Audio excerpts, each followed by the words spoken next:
Meus amados, nós vamos dar início nessa manhã sobre um livro chamado Simplesmente Crente. Ou melhor, ainda não é nessa manhã, é no próximo domingo, tá? Não hoje, mas no próximo domingo a gente vai iniciar um livro chamado Simplesmente Crente. E é um livro do Orton. Esse livro tem na editora Fiel. Não é um livro caro. Pesquisa aí, Gilberto, para mim, o livro Simplesmente Crente. Veja o valor para mim, por favor. É um livro barato pelo o conteúdo dele. 55?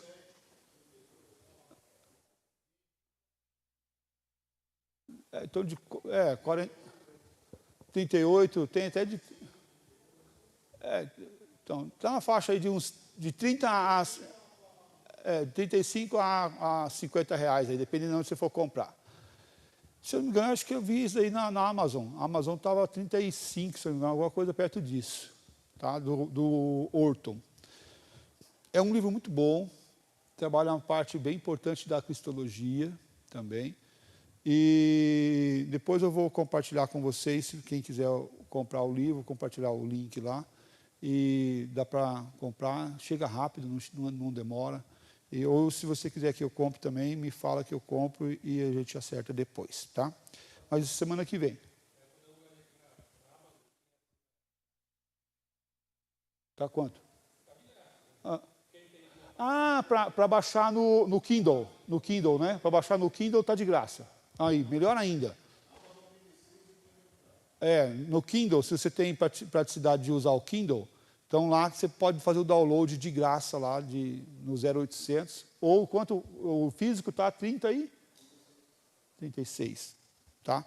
Então, se você tem o tablet e quiser usar, dá também, mas se não tiver praticidade, tem gente que fala assim, mas eu gosto de papel, né? Eu gosto de papel. Então tá, R$35, alguma coisa nesse meio aí.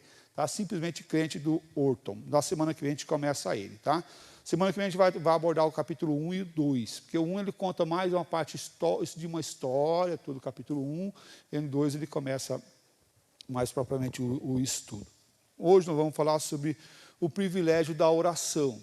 O privilégio da oração. E aí eu quero, ainda como uma aula avulsa, né, de transição, que nós estávamos estudando sobre os 10 mandamentos, e terminamos os 10 mandamentos, teve uma série de aulas avulsas, essa é a última delas nesse período.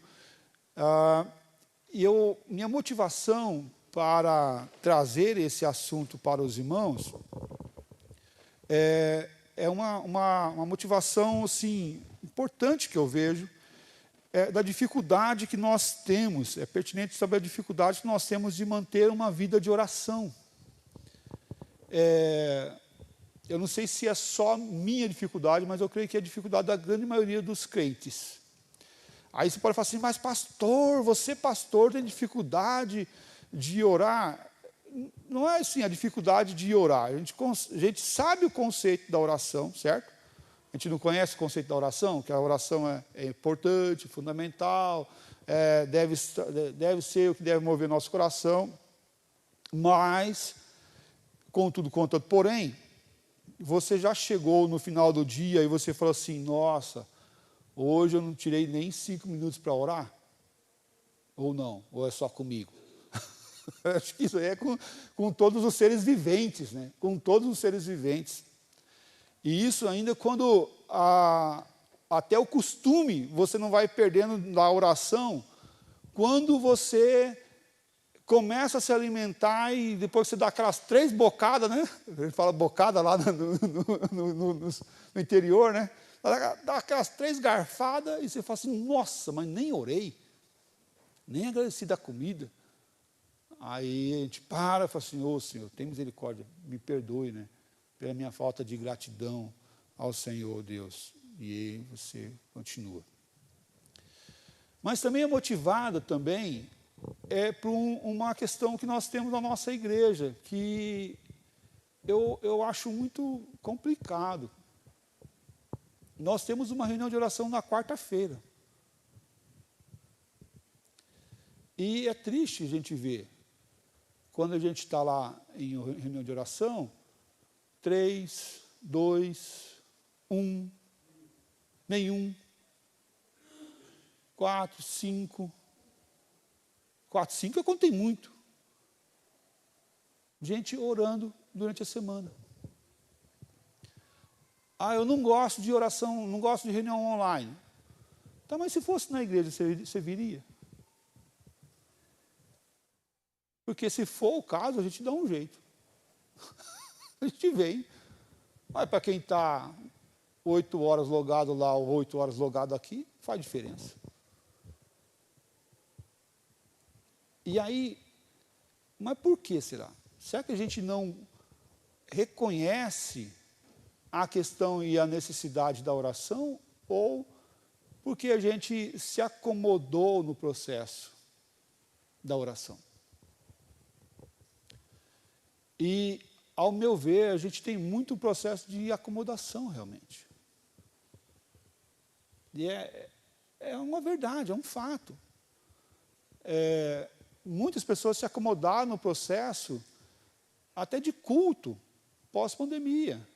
Porque agora nós temos a transmissão online. E tudo bem você que está aí, se você não puder vir, prefiro que você logue aí, assista na tua casa, onde você estiver. Mas será que você não tem condições mesmo de vir, ou você não vem porque é mais cômodo para você estar aí na tua casa? Ou no carro, onde você estiver? Algumas vezes é porque é mais cômodo. E é muito triste quando a gente vê pessoas que vêm à igreja só quando tem compromisso. Só quando tem alguma atividade que vai envolver ele. E é triste isso. Não é bom. Não é bom. Por quê? Porque a pessoa tem que se alimentar. Ela tem que receber a verdade na vida dela. Ela tem que sentar uma hora e ouvir também. Assim como o pastor, se ele estiver falando demais, ele não tiver tempo para sentar na cadeirinha ali e ouvir a mensagem, tem alguma coisa errada no processo. Porque o pastor, antes de ser pastor, ele é a ovelha. E ele tem que ser alimentado também. Assim como se o pastor parar para ler a Bíblia só para fazer mensagem, está errado também. Percebe? Que a motivação vai mudando, vou ler a Bíblia só por causa do meu trabalho, e não por causa da questão que está à minha volta, da minha vida espiritual, de alimentar o espírito. E a oração tem muito essa questão. Será que eu só oro quando eu tenho problema? Então você pode ter certeza que você vai ter mais problema na tua vida para você orar mais. Se você estivesse orando mais antecipadamente, eu creio que muitas das batalhas que nós estamos passando ou estaríamos passando, nós não teríamos elas. Por quê? Porque a minha vida já está em comunhão com o Senhor. Ele não precisa chamar minha atenção através das dificuldades da vida para me chamar a atenção. E quer ver só uma outra motivação que move meu coração pastoral para a gente estudar isso aqui, é quando a gente vai sentar com as pessoas para nós trabalharmos o conceito de orientação pastoral no aconselhamento bíblico. Uma das primeiras perguntas que a gente faz para casais ou para indivíduos é: como é que está a tua vida de devoção a Deus, a tua vida devocional a Deus, de leitura da Bíblia e oração? Olha, 80%, se não mais, fala assim: pastor, eu não consigo orar, eu não consigo ler a Bíblia, isso daí já foi há muito tempo na minha vida. E aí fala, olha, um dos primeiros passos é voltar lá atrás, nessa vida espiritual que a gente perdeu-se. Quando eu estava escrevendo a minha TCC para a teologia, e aí a experiência minha própria, chegou uma hora que eu travei, não voltava e fiquei lá engasgado. Sabe quando você tem um monte de coisa para falar, mas você não consegue falar nada, não sai nada. Você senta vendo o computador e fica lá assim, ó. E daí? Você lê, não entende mais nada. E eu sentei com um pastor, vendo a Gemir, lá em Curitiba, professor nosso. E interessante que ele era tido como um pastor mais liberal, né? Aí eu sentei com ele, acadêmico, doutor, homem de Deus. Falei, pastor, olha, eu não estou conseguindo escrever, eu mostrei todos os livros, mostrei meus rascunhos para ele, os livros aqui, esse aqui fala disso, esse aqui fala disso, eu estou aqui, eu parei aqui, e não vai para frente, não vai para trás, se me ajudasse, que me desse pegasse uma chave e destravasse essa porta que está trancada, que eu não estou conseguindo abrir. Aí ele falou assim, Toniel, para um pouquinho. Eu passei uns 10 minutos explicando para ele tudo, e fala da cá, mostra de lá, mostrar que você tem conteúdo, você está estudando, né? E aí ele falou assim, para, Toniel. Tá. O mestre falou para parar, o que a gente faz? A gente para, né? A gente obedece, né? Manda quem pode e obedece quem tem juízo, né? Você parou, opa, calma aí, ele vai falar. Aí ele falou assim, como é que está a tua vida de oração e leitura da palavra para a tua vida devocional? Não para fazer isso aí, mas para a tua vida devocional. Foi, ô mestre, se eu não conseguir terminar isso aqui, minha vida devocional acabou há muito tempo atrás. Eu só levanto, sento na frente do computador, leio, estudo, venho para a faculdade, vou para a igreja, volto, sento na frente do computador, fico até de madrugada, durmo o que dá, levanto e vou para a escola novamente. E assim, tem sido minha rotina. Eu não consigo. Parou há muito tempo. Eu falei, então, para aqui. Arrepende onde você está errando e volta atrás. E aí eu fiquei assim assustado, falei assim, cara, esse homem ele ora, esse homem ele lê a Bíblia. E aí eu entendi mais ainda. Porque quando a gente está no olho do furacão, a gente quer tentar resolver todas as coisas. Mas quem pode resolver elas? Não é nós. É o Senhor que nos abre as portas, é o Senhor que vem nos chamar a atenção, e algumas vezes até apertando mais, sabia? Algumas vezes até apertando mais. E aí ele fala assim, vamos ver até onde você aguenta, né? Ele sabe até onde a gente aguenta. É verdade, ele sabe. Mas ele começa a nos chamar a atenção. E um dos aspectos é para nós termos o privilégio da oração em nossas vidas diariamente. E aqui vem também um processo não só diário, mas o processo também com a igreja. Estavam unânimes, perseverando na doutrina dos apóstolos e nas orações. Nós devemos unanimemente perseverar na doutrina, na palavra, na Bíblia, mas nunca esquecer, de forma unânime também, perseverar nas orações. A oração é um fator primordial.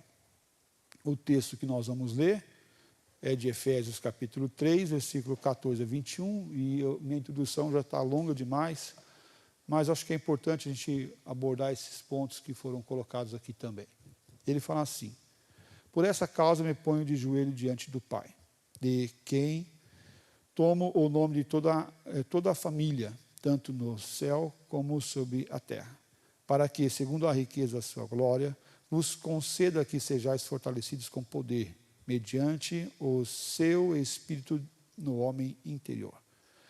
E assim habite Cristo no vosso coração pela fé, estando vós arraigados e alicerçados em amor, a fim de poderes compreender com todos os santos qual é a altura, o comprimento, a largura, o comprimento, a altura e a profundidade.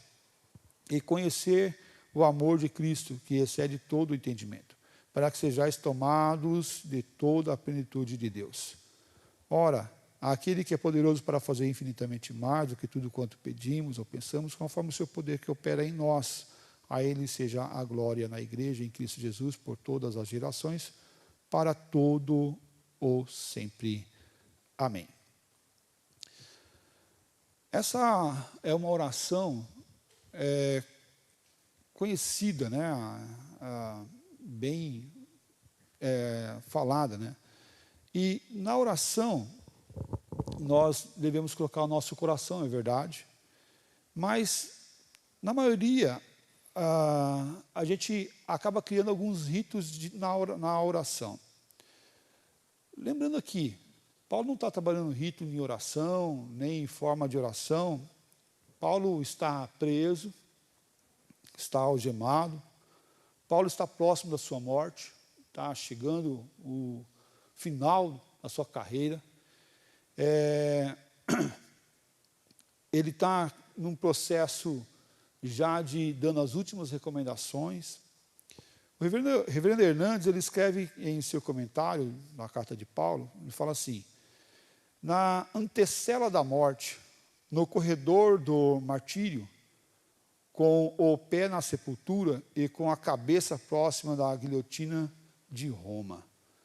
Paulo estava com o pé na sepultura, a cabeça na guilhotina.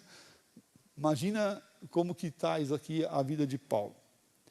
Se Paulo encontra muitas necessidades, tanto físicas como materiais, contudo, não realiza nenhum pedido a Deus por suas necessidades. Olha que interessante.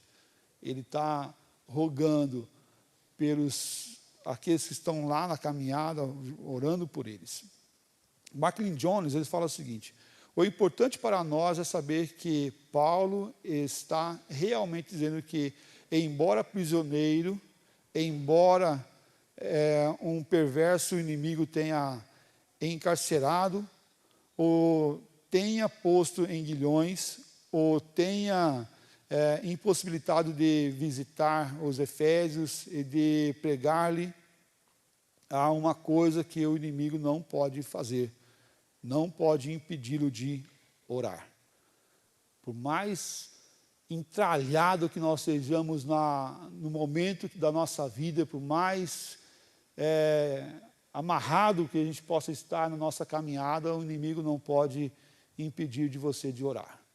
Por mais difícil que esteja no teu trabalho, na tua casa, onde for, o inimigo não tem como impedir você de dobrar o teu joelho, fechar os seus olhos, ou até de você colocar o teu coração diante do Senhor, até em pensamento, lá na UTI, lá no hospital, na cadeia, onde for.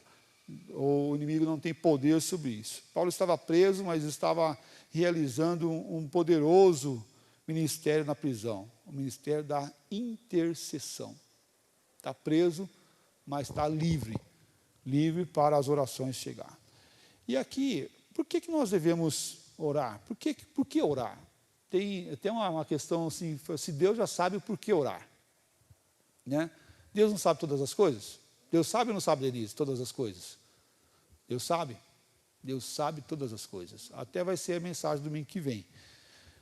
Pregamos sobre Deus Todo-Poderoso domingo passado. Essa noite o seminarista Arnaud vai falar sobre que Deus está em todo lugar. E domingo que vem nós vamos falar sobre o conhecimento de Deus. Que Deus está em conhece tudo que está à nossa volta. Mas se Deus sabe, por que orar? Quais são os motivos que eu tenho para orar? Se Deus conhece todas as coisas, Ele sabe quais são as tuas necessidades, Paulo. Se Deus sabe qual que é as tuas necessidades, por que orar? E eu quero abordar alguns pontos aqui. Primeiro, porque oração é comunhão com Deus. Oração é comunhão com Deus, é dobrar nosso coração diante do Senhor, é chegar-nos na presença de Deus, é nos aproximar de Deus. Né? Não é Ele se aproximar de nós, mas é nós nos aproximarmos do Senhor. É um processo de nosso coração voltar para o Senhor. O Hebreus mesmo fala isso. Ele fala assim: acheguemo-nos, portanto,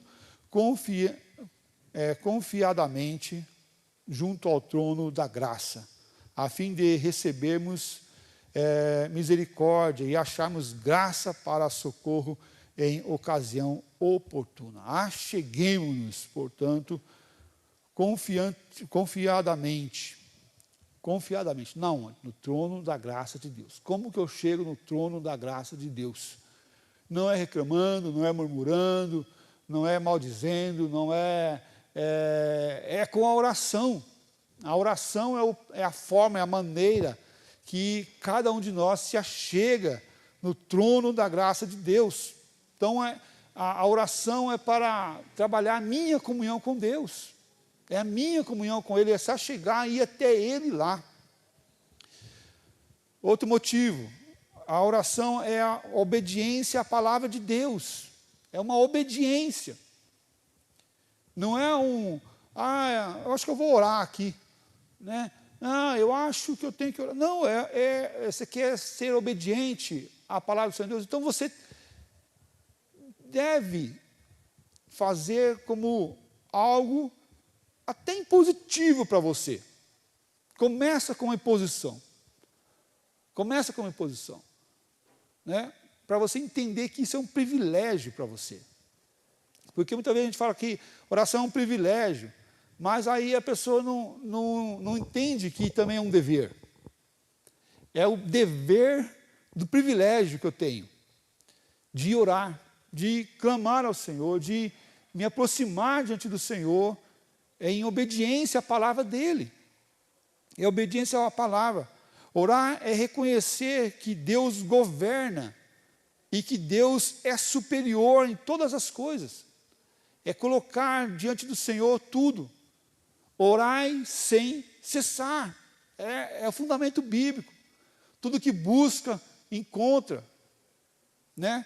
Todo aquele que vai buscar, vai encontrar. Para onde a porta vai bater, na porta vai se abrir. Por quê? Porque é um dever para cada cristão orar. Não não sei, eu não sei se eu oro, não oro. Claro que tem que orar. Não tem que ser uma dúvida a oração. A oração tem que ser a nossa certeza de uma vida de obediência ao Senhor. Eu tenho que orar. Mas aí, quais são os motivos que eu vou orar? Meu irmão, se você não tiver nem consciência dos motivos de oração, ele está mais crítico ainda. Né? Está mais crítico ainda. Olha a oração do Pai Nosso. Olha lá essa oração do Pai Nosso. Começa na exaltação a Deus. Começa glorificando a Deus. Pai Nosso que estás nos céus, santificado seja o teu nome. Olha, né, o processo de eu estar buscando o Senhor, de adorando o Senhor. Começa com a adoração. Depois vai no processo de busca de perdão, interceda pelo do dia, para você. Olha lá, tem todos os passos na oração do Pai Nosso, está ali. Mas nunca deixe de buscar a tua dependência de Deus. Pode voltar o texto lá. Busca a independência de Deus. Essa dependência do Senhor, não a independência, mas a dependência de Deus. O pão nosso de cada dia nos dá hoje. A dependência tua não é da empresa que você trabalha, não é do INSS que paga a tua aposentadoria, do governo federal, não é do prefeito, não é do vereador, não é do deputado, não está na direita, não está na esquerda, não está no centro, não está nada disso. A nossa dependência é de Deus. Nós somos dependentes dEle. E por isso, na oração modelo que nós temos, ele fala assim, o pão nosso de cada dia nos dai hoje.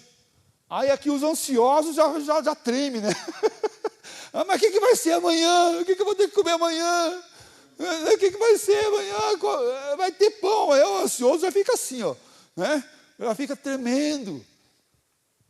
Mas a gente tem que preocupar com o hoje, nesse processo que eu não estou falando que você não tem que estudar, que você não tem que pagar o teu INSS, se preparar para o futuro, para a tua velhice, cuidar do teu corpo. Não é isso, mas busque o hoje.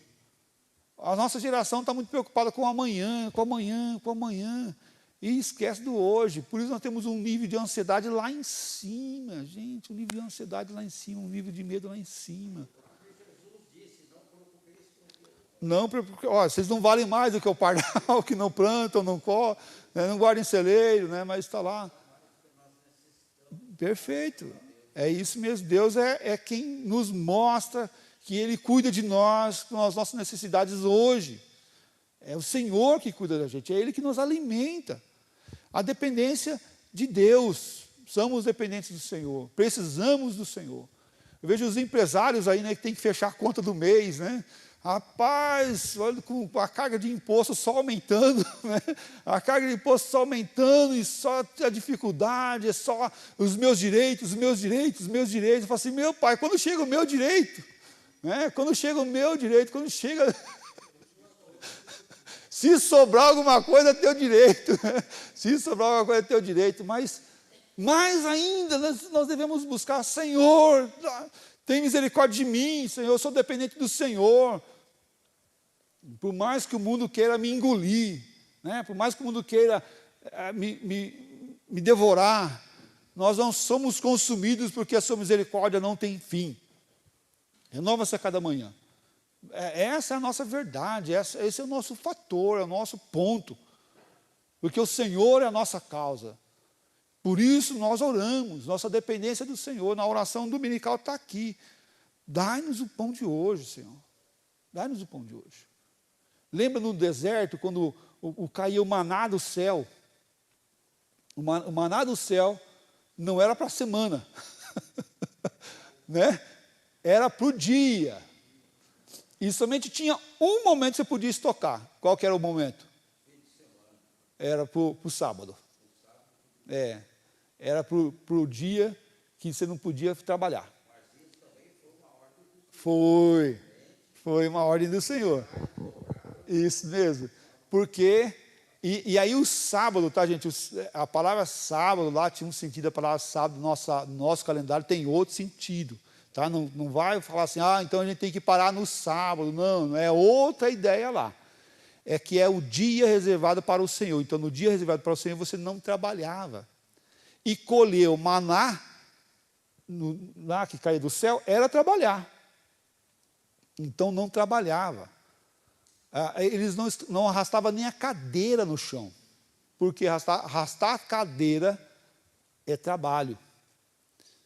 Porque os pés da cadeira arrastam no chão e arranca pequenos grãos de terra, e arrancar pequenos grãos de terra é cavar, e cavar é trabalho. Não pode trabalhar no sábado. Por isso, eles eram autorizados e eles deviam assim fazer, de no sexto dia, colher também para o sábado, que é o dia reservado para o Senhor. Somente ali, nesse dia, quem pegasse mais outro dia, estava podre, fedendo, né? Para mostrar que você não tinha fé o suficiente para colher o de amanhã. Dai-nos hoje.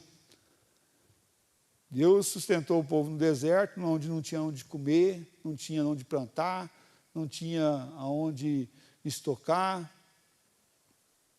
com o maná do céu. Hoje nós estamos num lugar que tem fartura, você olha para tudo quanto tem verde, tem água em abundância, a água está acabando, mas ainda tem água, ainda dá para você plantar uma cebolinha na tua casa e aguar ela todo dia, que você vai comer cebolinha, vai poder temperar lá a cebolinha. Né? Nós não estamos lá, mas ao mesmo tempo nós devemos orar, Senhor, dai-nos hoje. Ore, coloque a tua dependência diante do Senhor. Outro ponto, intercessão pelos outros. A oração, ela tem que ter também um processo não só individual, mas a obediência da oração é de orar ao Senhor. Por que orar? Porque na oração eu intercedo pelos outros, eu clamo também pelos outros. Né? Nós temos lá na nossa lista de oração, da reunião de oração, uns 12, 15 pedidos, fica nessa média de 12 a 15 pedidos de oração, 12 a 15. E é isso aí, um intercede pelo outro.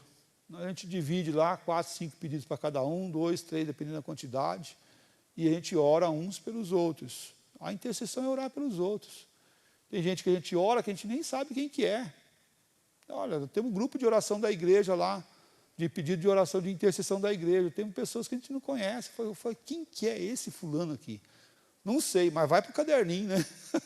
Vai para a oração, vai para a agenda da oração. Senhor, eu não sei quem que é. Mas o Senhor Deus sabe quem que é. E nós devemos interceder uns pelos outros. Faz parte do processo. Né? Até por isso que nós somos igreja 6 horas. Né? O pessoal fala, já encontrou com pessoas assim, fala assim, vocês oram lá na igreja? ora por mim lá, né? Ora por mim lá na tua igreja, né? 6 horas lá, nós é 6 horas lá, né? 6, 7 horas, 8 horas, todas as horas lá, a gente ora lá assim.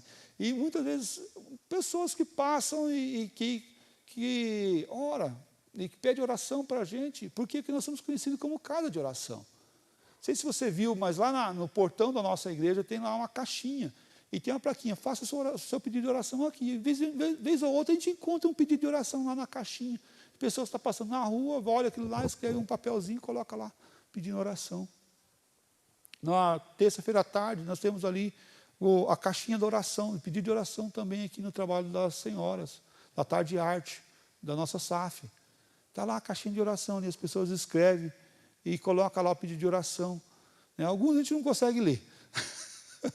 Mas muitos deles a gente chega ali e ora. É a oração, intercessão. É intercessão. Olha só, Romanos 8, 34. Fala assim, quem os condenará é Cristo Jesus quem morreu, ou antes quem ressuscitou, o qual está à direita de Deus e também intercede por nós. Assim como Cristo intercede por nós diante de Deus, nós intercedemos uns pelos outros. Em oração, clamando ao Senhor, pedindo ao Senhor. Efésios vai falar isso, né? Em oração uns pelos outros. Também na oração eu tenho confissão e arrependimento. É através da oração que eu confesso os meus pecados. Senhor Deus, eu sou pecador. Olha, eu fiquei tão bravo com aquela pessoa, fiquei irritado com aquela pessoa. Né? Eu perdi a linha, Senhor, me perdoe. Quando a minha esposa falou tal coisa, eu fiquei irritado com ela. Né? Não xinguei, mas fiquei com vontade. Olha, Senhor, mas Deus julga até os pensamentos, até os desejos são... Até os desejos, né? A gente tem que colocar diante do Senhor. A gente só acha que pecado é ação, não. Desejo também é pecado, tá, gente? Desejo também é pecado. Então, hoje nós confessamos nossos pecados a Deus e nos arrependemos. É em oração que nós falamos para Ele. Né? Se confessar os vossos pecados, o que é isso aqui? É um tribunal que vai ser montado lá para a gente colocar? Não é? O tribunal é eu e Deus. Esse tribunal é eu e Deus. Eu chego diante do Senhor e peço perdão e Ele me arrepende. Ele também me dá o processo de arrependimento, né? E eu me aproximo diante dele em arrependimento para pedir perdão ao Senhor. Mas também alinha a nossa vontade à vontade de Deus. Porque Deus responde de algumas maneiras, 3 maneiras, né? O sim, o não e o espere. Né? Sim, o não e o espere. Algumas outras maneiras aí, não? 3 maneiras para Ele responder a gente. O sim, e o sim é muito bom, né? Oh, Senhor, glórias a Deus. O Senhor deu o teu sim. Oh, amém, glória a Deus. O espere, fala, oh, Senhor, mas vai demorar? Né? A gente fica que nem criança que está viajando. Né? Você já viu criança que está viajando no carro? Uma viagem longa? Chega uma hora que eles começam assim, está chegando? Está chegando? Deu 2 minutos de novo, está chegando? No começo eu falava, tá chegando. Está chegando. Eu falei, não, vai demorar. Vai demorar. Está vendo o relógio aqui? Quando ele chegar em tal número aqui, está perto de a gente chegar. Está chegando, olha o relógio. É certo que Deus não mostra o relógio para a gente, né? Deus não mostra o relógio para a gente, fala assim, está vendo? Quando chegar tal hora que vai chegar o que você quer. Não, Deus não é assim. É no tempo dele, né? O relógio de Deus é eterno, a gente não tem como medir, né? Mas graças a Deus por isso. Porque Deus é quem decide o tempo certo. Mas a gente pode insistir em oração? Pode. Pode, reverentemente diante do Senhor, insistir em oração. Senhor Deus,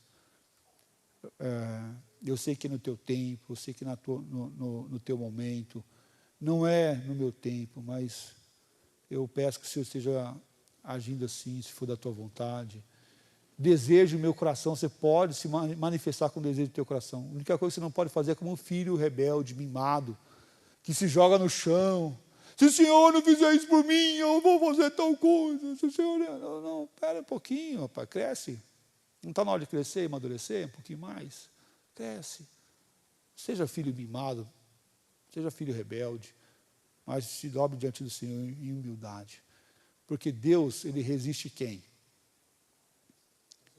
Aos soberbos. Mas Ele dá graça a quem? Aos simples e os humildes. Não quer dizer aos pobres, tá, gente? Porque tem pobre orgulhoso demais. Tem pobre que não é nada humilde. Como também tem rico que é muito humilde. Não quer dizer que aquele cara é orgulhoso. Tá? A gente tem que aprender isso também. Mas nós devemos alinhar a nossa vontade com a vontade de Deus, que é perfeita, santa e agradável. Ele tem tudo. Agora o problema é quando ele fala o não, né? Fala, não, de jeito maneira. Ó, esquece isso daí, que não vai acontecer. Então não adianta você ficar batendo na porta lá. Aceita que dói menos. Aceita que dói menos. Mas busca o Senhor.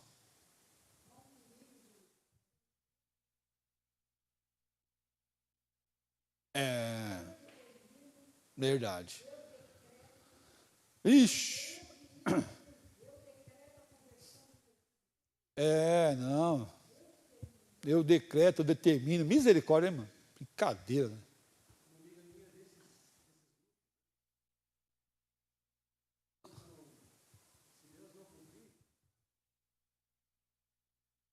Aham. Misericórdia, já está. Olha só, se Deus não cumprir, o diabo vai. Misericórdia. Então, quem que é o Deus da vida dela? É quem cumpre as coisas, né? Quem que é o Deus da vida dela? Então, a gente está naquele grupo dos mais miseráveis, né? Porque a esperança dela está aqui nessa terra. Porque a nossa esperança não está nessa terra. Né? Eu determino. Eu vi uma época que estava uma campanha dos desesperados, né? Tinha que ser agora, porque eu estou desesperado. Tem que ser já. Tem urgência da minha causa. Eu falei, rapaz.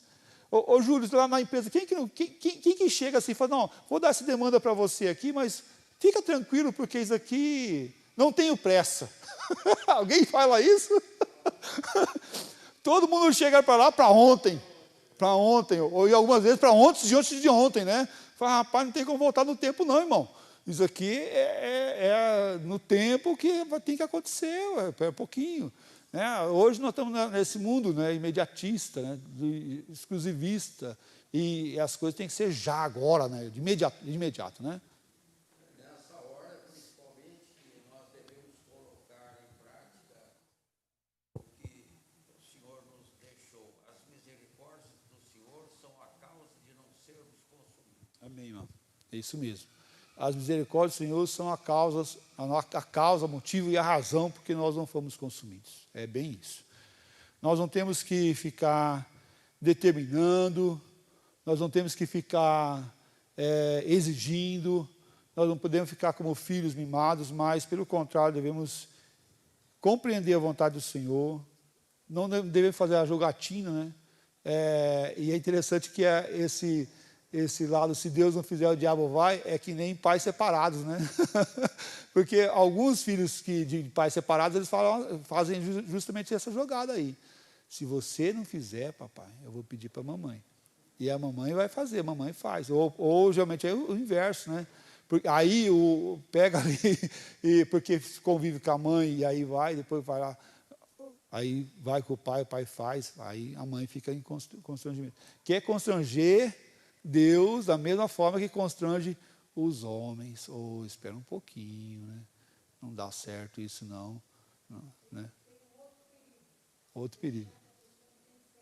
É verdade. Verdade.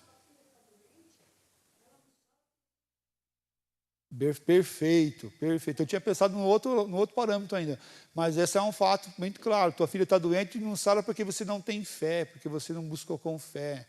Não é isso, né? Não é assim, né? Deus tem o seu tempo. Claro que nós devemos fazer que nem aquela viúva, né? Que chegou, que pediu, que insistiu, né? Mas o apóstolo Paulo então não tinha fé, né?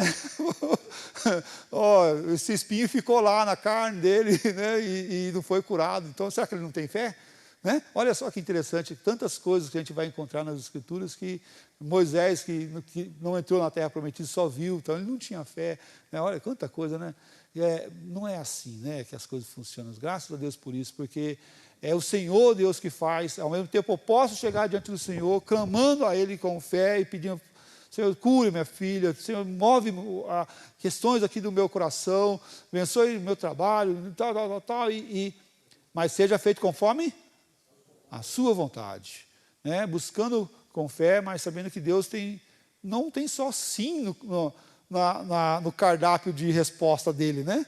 Não tem só sim nas respostas dele, não tem só sim. Ele tem o sim, o não e o espere. Algumas vezes é espere, algumas vezes é não vai, não vai.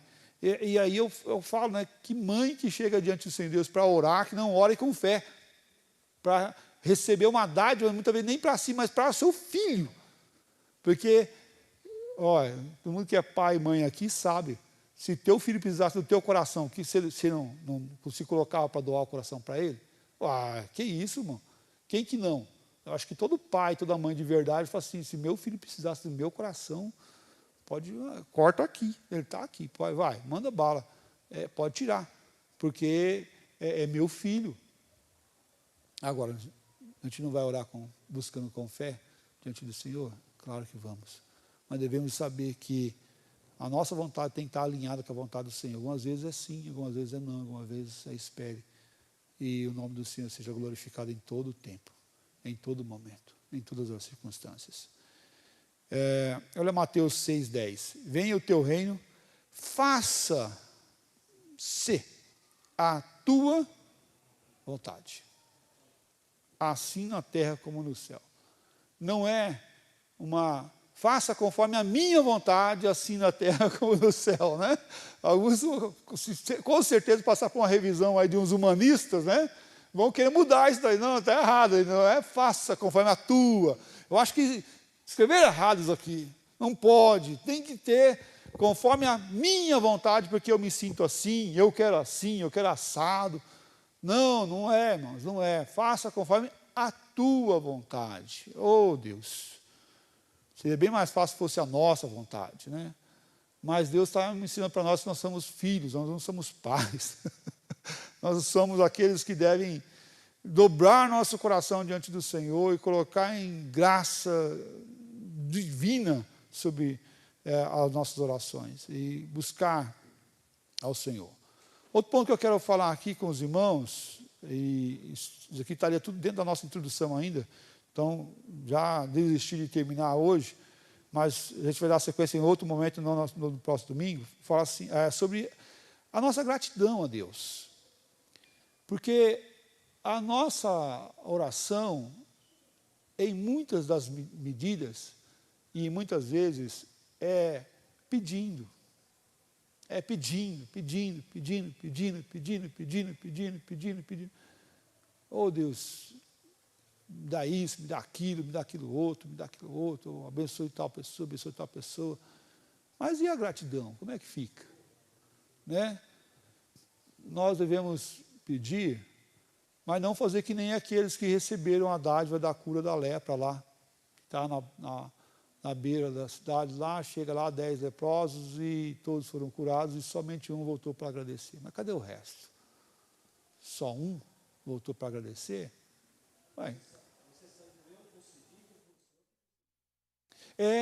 Não, aí o poder é meu, né? Aí o poder é meu, então não tem que agradecer para mim mesmo, né? A gente tem que aprender a ter gratidão.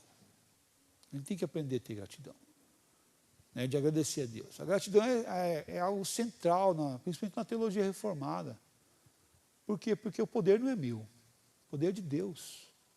É Ele que faz. Não sou eu que sou uma pessoa hábia, uma pessoa dotada de conhecimento. Não sou eu que sou uma pessoa bem interagida no nosso meio. Né? É Deus que me abençoou, que me deu essa habilidade. É Deus que me abençoou com bons relacionamentos. É Deus que me abençoou com sendo uma pessoa resiliente, uma pessoa que consegue se encaixar. É Deus, não sou eu, é Deus. Deus em todo o tempo.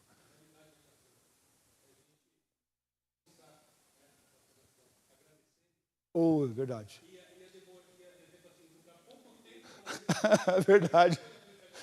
Verdade. Oh Deus. Você já me deu tanto, né? É verdade. Deus já me deu tanto, tanto, tanto que, olha, sim. Meu Deus, bem isso. Bem isso. E ia sobrar pouco tempo para pedir, né? Pouco tempo para pedir. E até para nós individual, né? A gente tem que pensar quantas coisas Deus tem feito de bom para nós. Desafio para a semana aí. Pega um caderno e começa a anotar. Pega um caderno e começa a anotar as bênçãos que Deus já te deu. E as bênçãos que Deus está te dando essa semana, a partir de agora. A partir de agora. Começa a anotar. Deus me deu um livramento aqui, porque veio um carro meio louco aqui, graças a Deus eu estava mais devagar, o carro passou voando na minha frente. Voltando ontem lá do trabalho lá do DNA, estava no cruzamento, daqui a pouco passou um carro no vermelho, assim, bum, na frente da gente. Eu falei, você tá doido? O cara cortou, sabe quando fecha o sinal e dá aqueles 2, 3 segundos, o cara passa assim, bum. Rapaz, se tivesse um motoqueiro tivesse arrancado logo quando tivesse ficado verde aqui, tinha levado o cara, né? Quando tá para ficar verde, ele já sai, né? Se tivesse uns 2 motoqueiros ali, tinha levado, cara. Falei, graças a Deus, nós estamos parados aqui, vamos arrancar agora. Mas o carro passou voando na frente. Falei, Jesus, a glória. Imagina se está com pressa, você já sai acelerando ali já e... colisão não acerta. Porque na velocidade que ele passou ali, ele não ia parar. Passou voando na frente. Olha, um livramento de Deus. Quantos outros a gente nem vê? Quantos outros a gente nem ficou sabendo? Né? Quantos outros? E quantas dádivas Deus tem nos dado? Mas a gente costuma ver muito mais as necessidades, muito mais os nossos medos, muito mais nossos temores, muito mais as questões que estão à nossa volta, do que realmente esses pontos aí que devemos agradecer. E por último, para... Sim. Sim, os refrões da oração.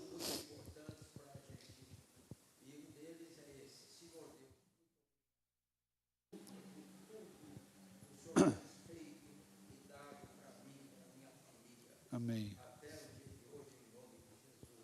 Amém. É importante, sim.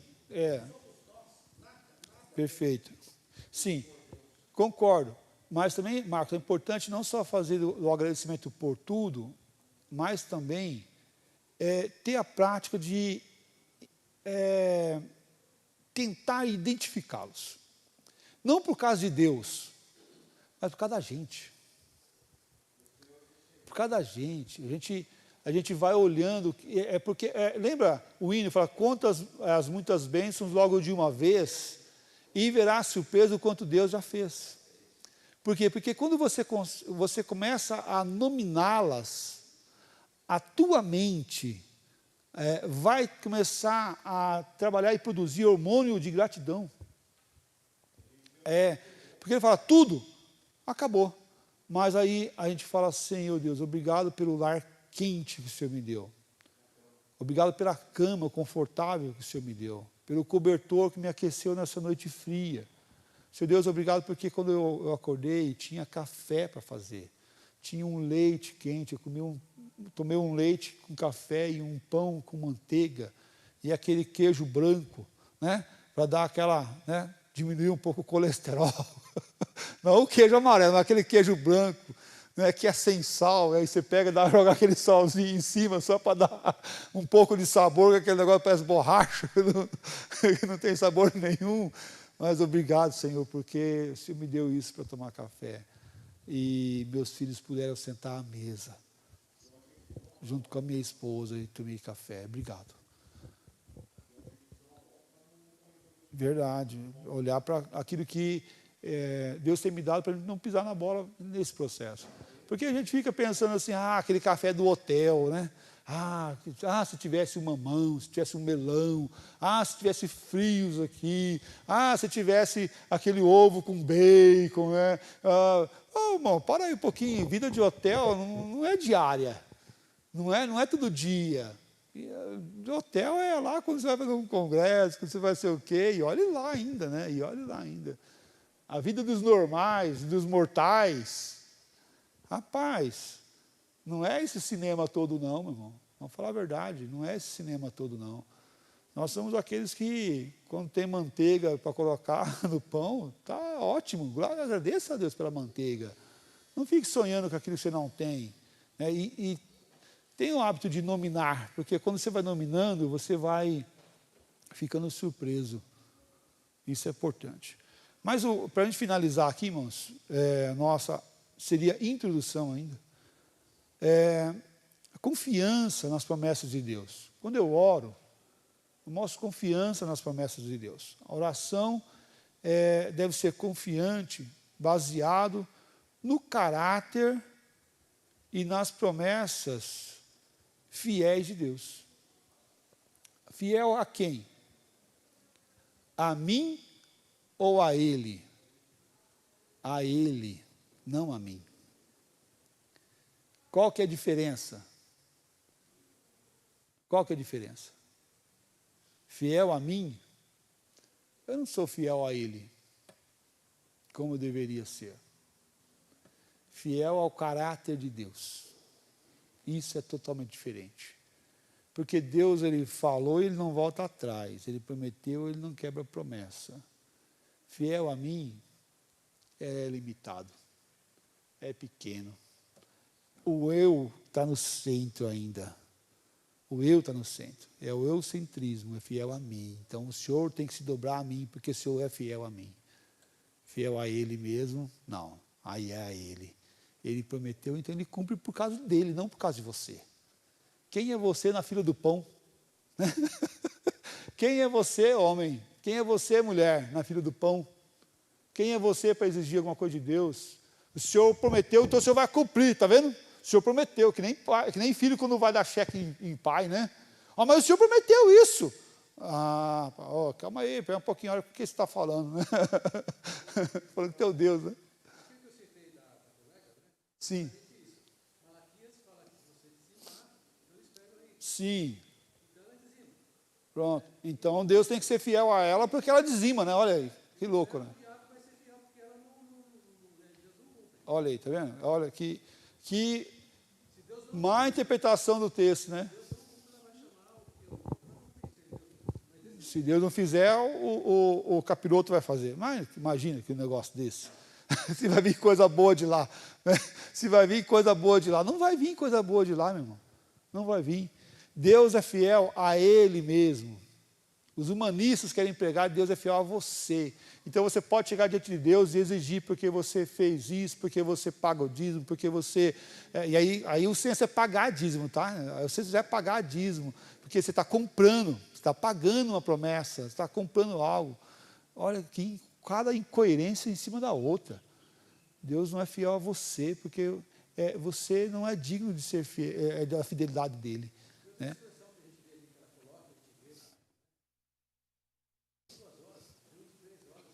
Olha aí.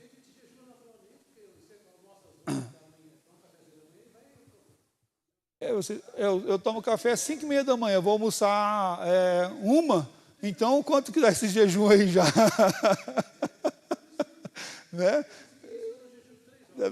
Pronto, o jejum de 3 horas. Está muito fácil, né? Está muito fácil, está vendo? Aí a fidelidade a mim, ela é condicionante a questões pequenas. Mas Deus é fiel a Ele mesmo, tá, gente? A fidelidade não é a nós, a Ele. Sim, mas aí você vê assim, tem esses textos bíblicos que falam que em tudo que você pedir meu nome, ele vai acontecer, mas a gente tem que entender o contexto. Também a gente fala assim, a gente deixa de ler na Bíblia assim, não recebeis porque pedis mal, pedis para esbanjar. Ué, então calma aí, para um pouquinho. Então você está pedindo, mas está pedindo o quê? Pedindo mal. está pedindo conforme a tua vontade, não a vontade de Deus. Você está brigando com Deus ainda. Mais fácil você sair. E aí eu escutei uma vez, para a gente finalizar, a pessoa orando para que Deus abençoasse o caminho dele. Deus abençoe meus caminhos, Deus abençoe meus caminhos, Deus abençoe meus caminhos. Mas aí a pessoa falou assim, então para de orar assim, porque Deus já tem um caminho abençoado para você. Acontece que você não quer abandonar o teu caminho para seguir o caminho de Deus. Você quer por A mais B que Ele venha abençoar o teu caminho. E Deus fala assim, calma aí, eu não vou fazer isso. Espera um pouquinho. Eu já tenho um caminho abençoado para você aqui. Então abandona esse que você está andando aí e vem para o meu caminho. Deixar o caminho teu para andar no caminho de Deus. A oração deve ser essa aí. Senhor, que eu possa estar andando nos teus caminhos e não nos meus caminhos. É a mesma coisa eu falar assim, Senhor, que eu não venha escutar o que eu quero, mas se eu venha escutar o que o Senhor quer falar. Não, tem que mudar o princípio do teu coração. Senhor, que eu venha querer o que o Senhor quer. Porque vai no sentido da vida, vai no propósito do coração. Você ainda está brigando e quer manter o que você quer no teu coração ainda, mesmo sabendo que pode estar em desconformidade com a vontade de Deus. É isso. É assim. Não pode ser assim. Perfeito. É justamente isso, que nós devemos andar no caminho do Senhor. Senhor, que eu venha querer o teu caminho, que eu venha andar no teu caminho, que meus desejos sejam os teus desejos. Senhor, quebra o meu desejo, quebra a minha vida, porque eu quero desejar o que o Senhor quer, eu quero fazer o que o Senhor quer, não o que eu quero. Me quebra, Senhor, para que eu possa viver esse evangelho mais centrado em Ti, e menos em mim. Que ele cresça e domine o nosso coração por completo e que eu venha diminuir cada dia mais. Em nome de Jesus. Conforme a sua vontade, que é boa, perfeita e agradável. Vamos orar? Ó Pai querido, tem misericórdia de nós. Nós somos tão pequenos, Deus. Nos ensina a orar, Pai, nos ensina a buscar, nos ensina a dobrar-nos nosso coração diante do Senhor, Pai.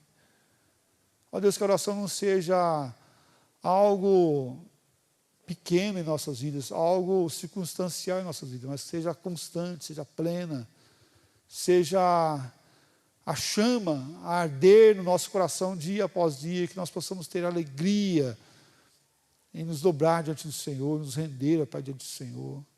Sejamos, ó Pai, aqueles que se aproximam diante do trono de graça do Senhor nosso Deus, para ter intimidade com o Senhor, para interceder, ó Pai, pelas pessoas à nossa volta, para agradecer, ó Deus, o quanto o Senhor tem nos dado. Ó Deus, Pai, que o nosso coração venha se constranger, ó Pai, a buscarmos mais, a crermos mais, a buscar as Suas promessas, porque o Senhor é fiel ao Senhor mesmo, o que prometeu. Ó Pai querido, tem misericórdia de nós, não sejamos, ó Pai, esses que querem um evangelho segundo a si mesmo, mas que nós sejamos aqueles que buscam o evangelho de Cristo, buscam o evangelho do Senhor nosso Deus e Pai Todo-Poderoso. Muito obrigado, ó Pai, por tudo que o Senhor tem feito e realizado. Que nossos corações venham se render aos Teus pés sempre. E em nome do Senhor Jesus que nós oramos. Amém, ó Pai. Amém. Deus abençoe a todos, muito obrigado. E domingo que vem a gente inicia o livro Simplesmente Crente. Se você quiser depois, fala comigo que eu providencio o livro também. Obrigado. Deus abençoe. Bom domingo.